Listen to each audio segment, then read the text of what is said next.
This is Conversations on Energy FM 102.1 and Choice FM 101.1. It is said that literacy is a bridge from misery to hope, and that once you learn to read, you will forever be free. My guest tonight on the Art Review is a living testament to this. Help me welcome a friend of our show, Ebenezer Mamabulo, who's a coach, speaker, and for tonight's purposes, an author. And he's written a book which is also self-published, and it is titled There Are No Secrets to Success. Did I read it right? Yes, the secret is very itemized. I'm not sure what is the situation here.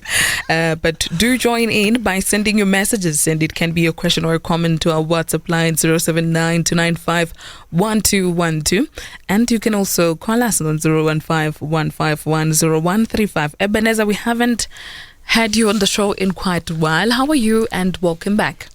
I'm doing great, and thank you for having me once again here back on the show. Usually when we have you on the show, we're talking motivation, but tonight we're talking about your work of writing. Mm-hmm. But, they say that for one to become a writer, they must be well-read. Mm-hmm. Are you well-read? Yes, I would say so.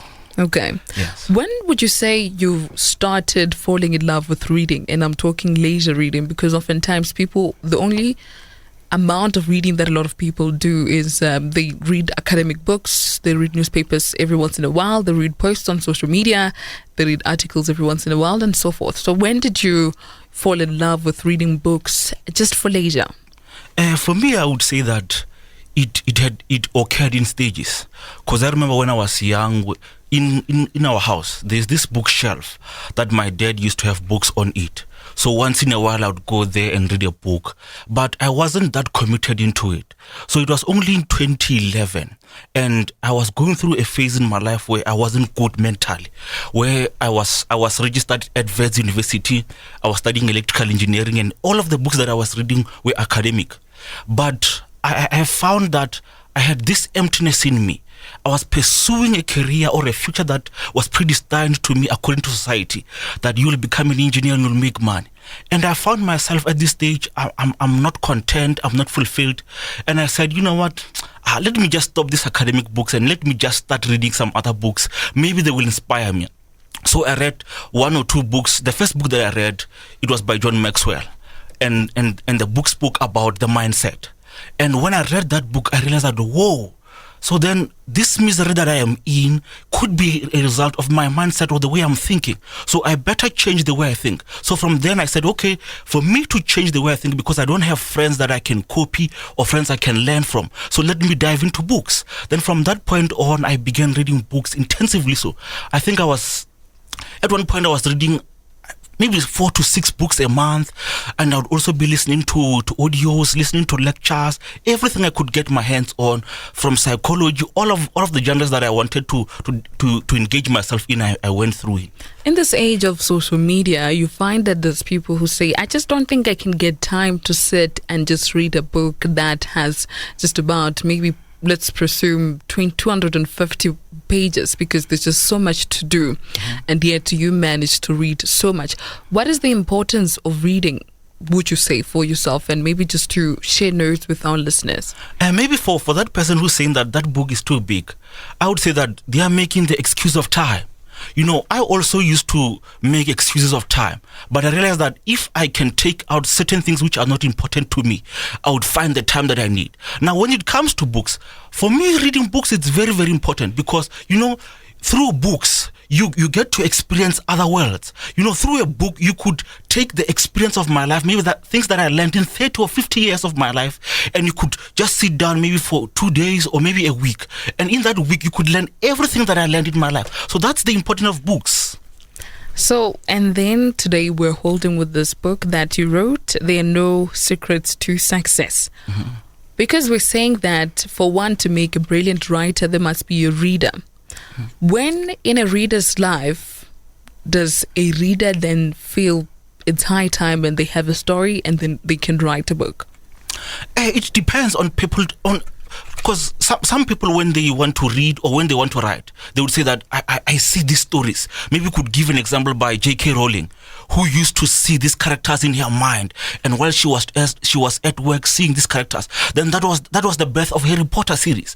But some people would say that, you know what, I don't want to read. Reading is not for me. But you'll find that as they progress in their lives, maybe they might find themselves in a career where they are forced to write or they are supposed to write. Then over time, then they come up with stories or maybe even short stories that they would write. But for me, I would say that writing, or when is it the time to write, would be, it depends on person to person. Because for me, I never said that I was going to be an author or a writer. For me, what happened was that as I was developing myself, many people would come to me and say that, Mr. Mambulo, the things that you know or the things that you share with us and teach us, why don't you teach other people these things? And I said, no, I don't want to do that. This was, when I got on this journey, it was purely for me to become a leader myself, a leader for my wife, a leader for my children, and a leader myself. But over time, when people kept on hearing me when I was teaching on stage, kept on hearing me on social media, they would say that, Mr. Mambulo, why don't you write a book? And I didn't want to write the book. And ultimately, when I read the history of the Greeks, that I discovered that, you know what, even though the Greeks might be dead today, but they are still ruling the world today because they left their ideas. Whatever it is, whatever things you think you can think of, whether it's the way we are living our world right now, there's one element or some way that the Greeks had influenced the way we live today. So it was from learning from them that I decided, okay, you know what, let me just live my ideas like the Greeks did, so that when I'm dead, my ideas will still be alive. Let's give our listeners a taste of what's in the book, and I'm going to ask that you read for us under My Holy Anger. And just to tease, it actually says, I saw my holy anger a few times, but it was not until one day when I was attending a seminar held by the government that I decided to do something about it.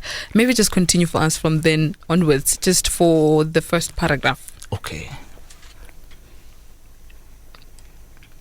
I saw my holy anger a few times, but it was not until one day when I was attending a seminar held by the government that I decided to do something about it. It was a great day of learning and growing, but it was not until the last session that I got fed up. I committed myself to a life of never-ending growth in 2011. I had attended many seminars held by Success Resources, but I never truly discovered my holy anger until that day. The session started and the presenters did a great job. I was inspired, but when the time came for the youth to ask questions and voice their concerns to the government, that's when the fire in me burned, and I knew it was my time. There's a thing about interesting lines, but also being able to build up an interesting narrative in a book that will ensure that your reader is enticed and they are more than interested to continue reading the story. What would you say is your secret to making sure that with every line that you write, you make the reader want to continue reading? Because with the first line, for example, with that particular paragraph that you just read now, one wants to know what was happening at this government seminar. What is it that you took from the seminar and what did you do about it afterwards? But also, what notes did you take from the seminar and so forth? What's your secret? For me, I would say that it's a combination. Because one thing that I use in the book, I talk about my experience, how I discovered my own purpose, how I discovered my gift, and how I discovered my leadership.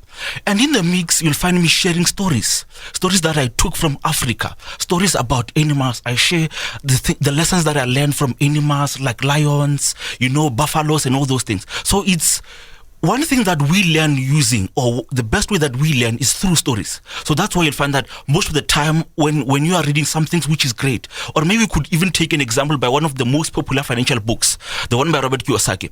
In the book, he uses a lot of stories.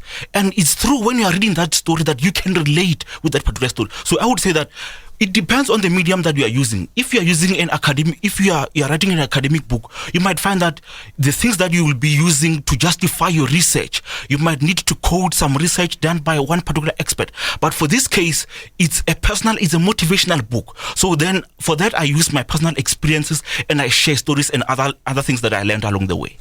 Tato from Tembisa says, hi family, we live in a world that is reported to have less readers. What's the best way of communicating an author's work and sustainably making it enticing to read? For those who don't like to read, or even maybe one of the best ways to make the reading enticing, some people use audiobooks. You can write a book, then instead of you publishing the book, you could go on and then use an audiobook format, or you could do something like a podcast or a video that you could use for a book where you are sharing the stories or whatever it is that you are using in the learning. So it depends on person to person. Just as you're talking about videos and podcasts and audiobooks and so forth, in the literary space, especially for avid readers, you find that oftentimes there's these debates that are taking place to say there's some authors who write their stories and people who are hardcore readers feel as though, but that is not sufficient enough to be considered to be a literary work, and that maybe this person should have considered doing a documentary and so forth. When a person feels like they have a story to tell, what's the best process to follow up? It could be internally, you could be seeking help from outside to make sure that the story that you have to tell is worthy of being put into as a book, or it could just be turned into a documentary or even an audiobook without necessarily having to write down the words and have a physical book. I would say that, the purpose matters. Because, sometimes you might find that someone would say that the work that you think that you want to put into writing, it's not worth writing. But you'll find that there will be someone somewhere who needs that story. I could even give you countless amount of books, like a book by Susan Jaffes. She wrote this book about conquering your fear. And when she went to other publishers trying to publish her book, everyone said that, no, you've written nonsense. And ultimately, she wrote the book, published the book, and now it became a bestseller. The same is true with Robert Kiyosaki. People never wanted to publish his books, and ultimately he self-published the books, and now it's a bestseller. So it depends on you and the purpose that you want to do. But for maybe other purposes, if maybe you want an academic book, then for that academic book, there is a panel or maybe some other process that you need to go through for you to say that I've got an academic book that's ready to be published. So in that case, then you might need to follow those channels. And if they are saying that, no, this thing is not worthy of us publishing, then you do that. But otherwise, then you can just go the traditional means and you do it for yourself. Ebenezer Mamabulo, author of There Are No Secrets to Success, is our guest tonight on the Art Review as we get to know him and his writing work a lot better. Should you have any questions or comments, our WhatsApp line is 079-295-1212, and you can also call us on 015-151-0135. Some artists, and I will say artists because some authors consider themselves artists, say that the title of the book comes to them before they write the book. Some of them say it comes to them mid-writing the book. They just think of this line and they think, no, let me have this as the title. And some only come up with it after the book has been concluded. What has it been like for you?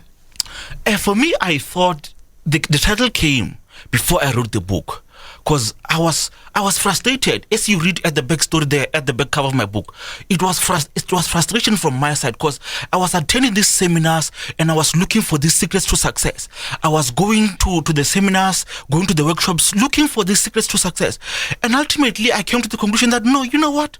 There are no secrets to success because what works for me, it's not what would work for you. The environment that Bill Gates was in when he discovered his success in creating Microsoft is not the same environment that I am in. So I decided that, you know what, there are no secrets to success. Then I took a journey to think about what would I say that are the keys that would help me define or find my own success.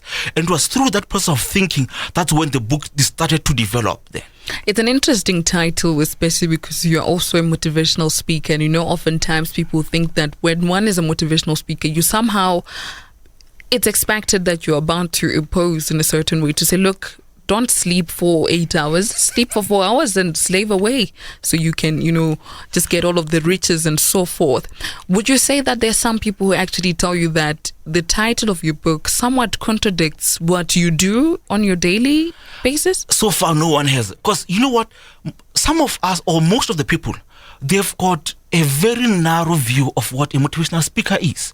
Because if you look even into the word, a motivational speaker or the word motivation, it's a motive for action.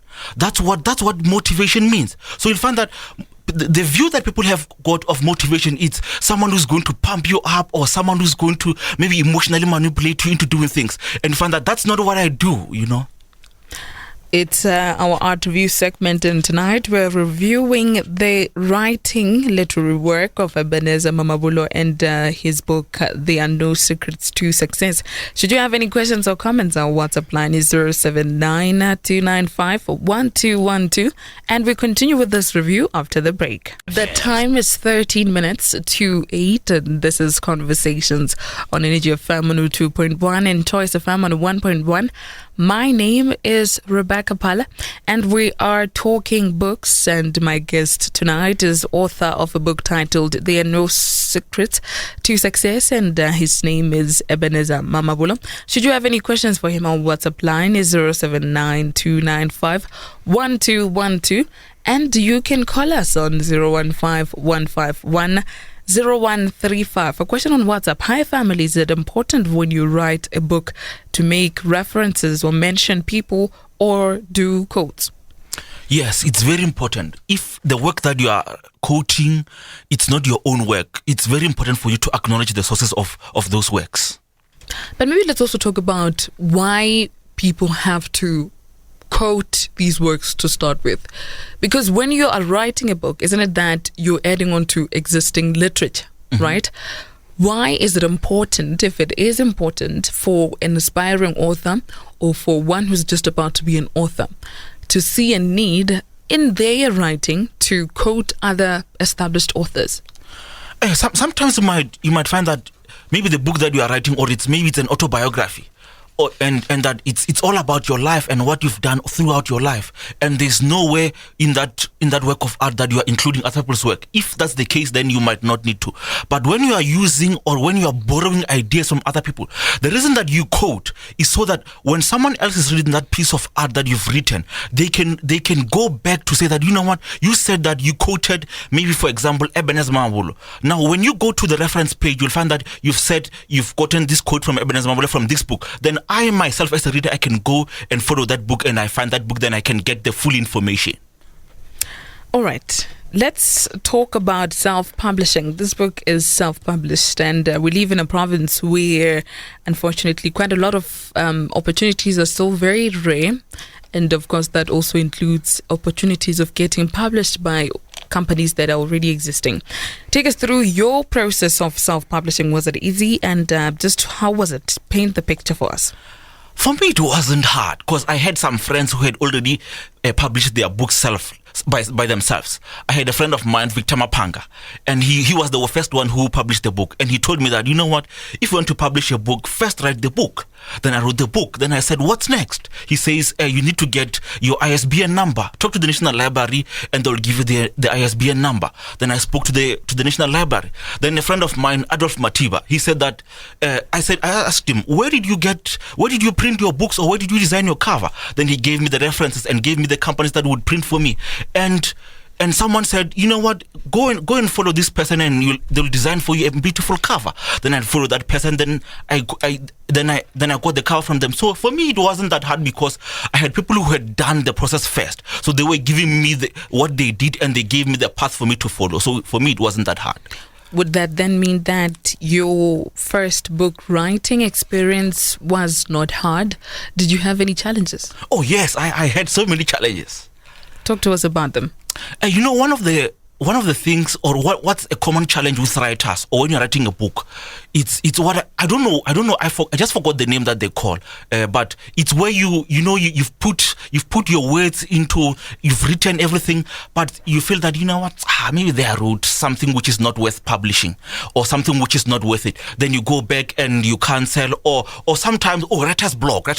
You find that you are writing and you get to a point where you've got nothing more to add.